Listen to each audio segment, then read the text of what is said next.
In 2025, there are cities in America where, if you're black, you can live there, work there, pay taxes there, but you will never own a home. You're not banned. You're just silently excluded. Excluded by home prices, by credit scores, by a system that shuts you out with a smile. This isn't about laziness. It's not about working harder. It's about a brutal truth.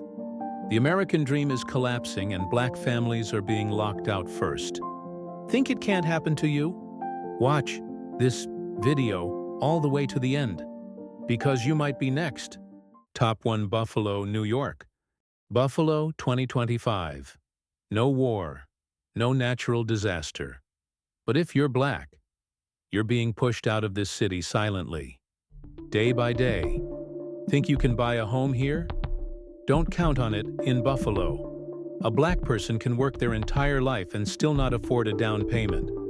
You're not seeing things. Same city, same country, but different skin color, different future. This isn't just how the market works. This is quiet displacement. She was born here, went to school here, works here. But in 2025, Buffalo has no place for her and her child. You want to say they're lazy? They're not. They're working 2, sometimes 3 jobs and still can't touch the dream of owning a home. Why? Because that dream was never designed for them in the first place. Want to live with dignity in Buffalo if you're black? Your only option might be to leave.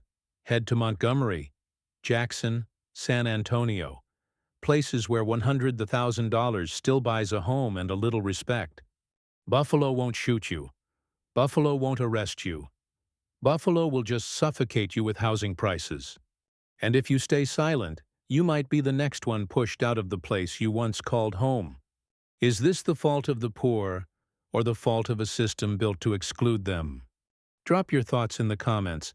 We want to hear real voices, not investors, but real people, living the reality. We'll move on to the next city on this list. Top 2. Rochester, New York. A city where homes aren't for black people. Welcome to Rochester, a city where black families have lived for generations. But in 2025, they're waking up to a harsh truth. Even a roof over their heads no longer belongs to them. Let's do some simple math. You earn $31,000 a year, but the average home costs over $200,000. That's not just a tough financial situation. That's a clear message. You're not welcome here. Black people in Rochester aren't lazy. They work in healthcare, in service, in construction, but they can't afford to live in the very city they serve. The neighborhoods that once were home to black communities, now turned into shiny condos with price tags no one in those communities could ever dream of. Born here, raised here, sorry. You don't have enough credit. The bank doesn't have to say your skin color.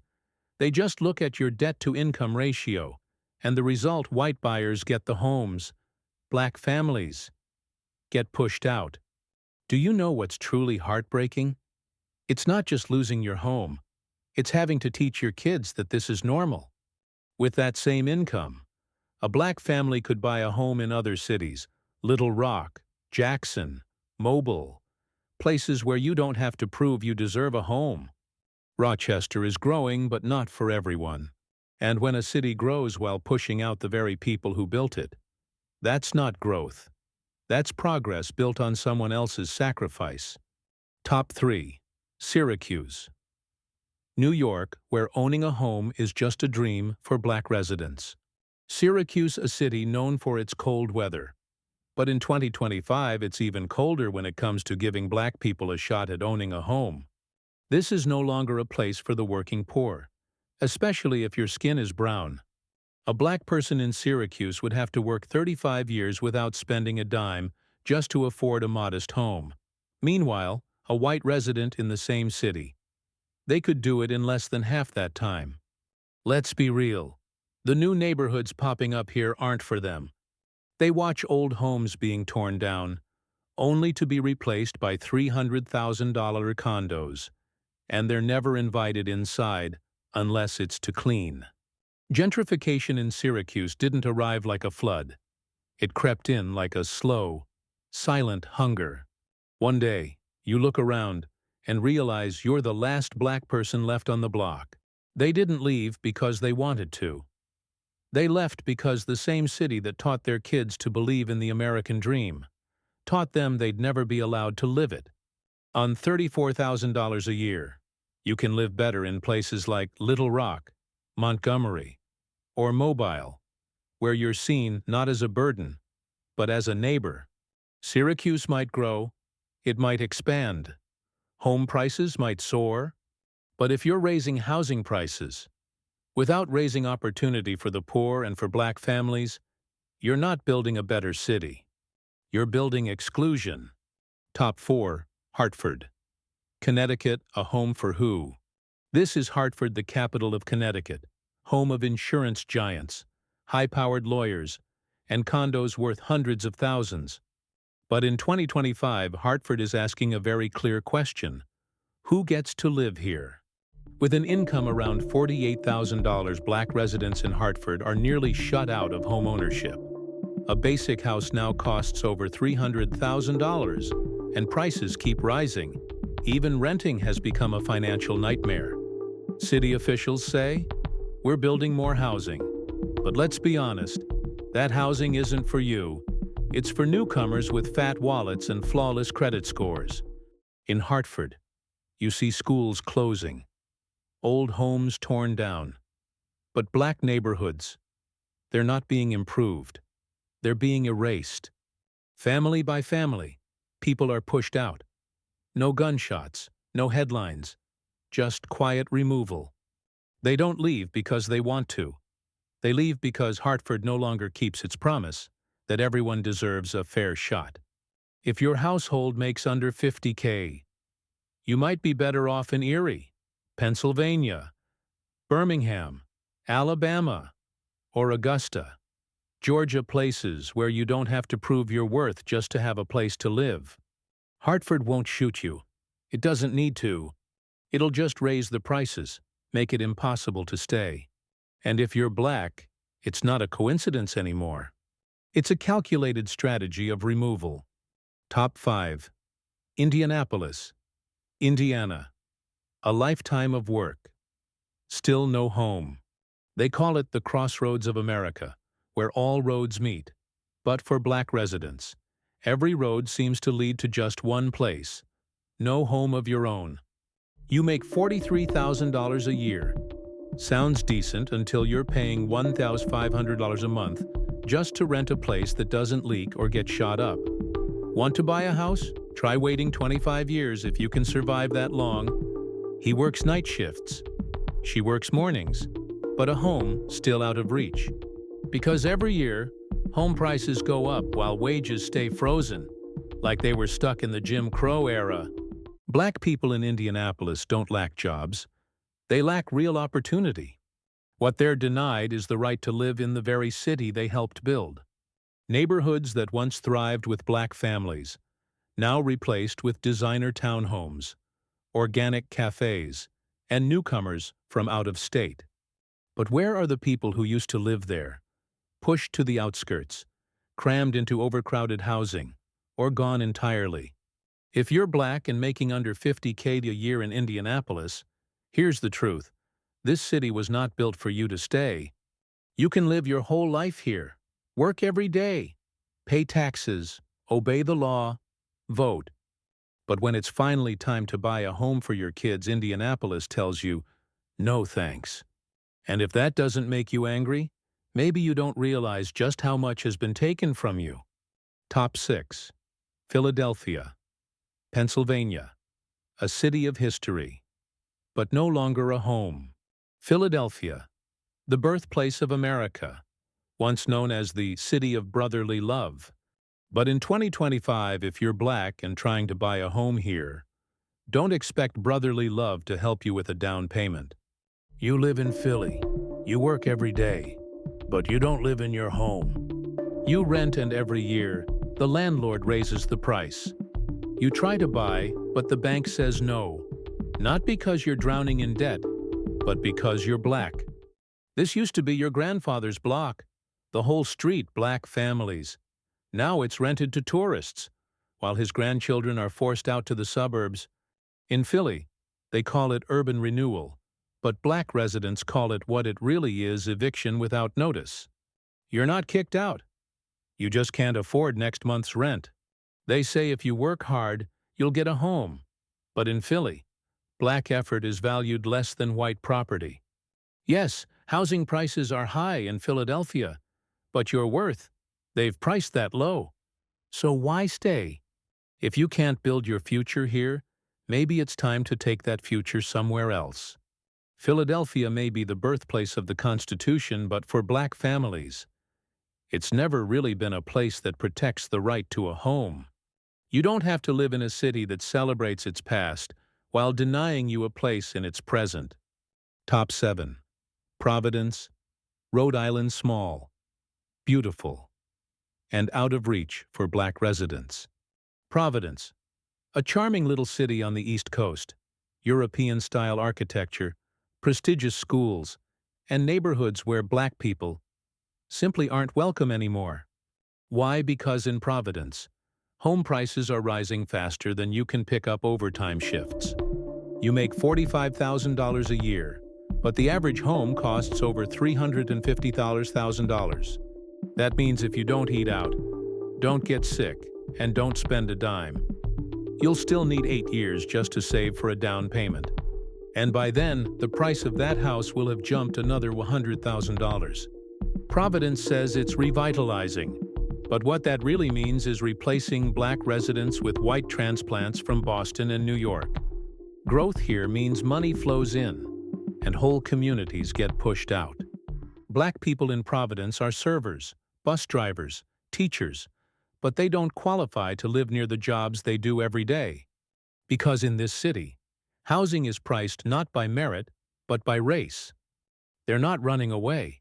They're being pushed out by credit systems, by housing prices, by zoning laws, all invisible forces with very real consequences.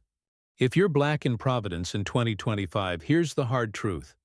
Don't keep holding on to a place that's already let go of you.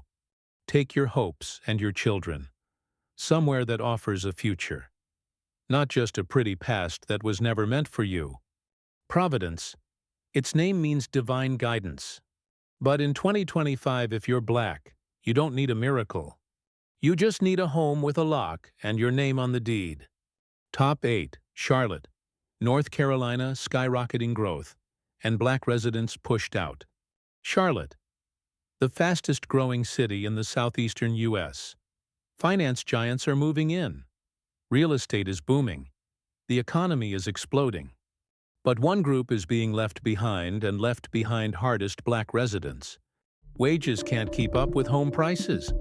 Neighborhoods that were once black, like Beatty's Ford, West End, now filled with luxury condos, artisan coffee shops, and a wave of new white residents. So where did the original community go? Pushed out of the city center, or out of Charlotte altogether? This man lived here for 30 years, but the city didn't renovate his home. They tore it down and called it urban development. But let's be honest, it's really the erasure of black history, traded for cash and speculation. You can work here, drive Uber here, deliver food here. But unless you earn like a banking engineer or have wealthy parents, you're not allowed to live here.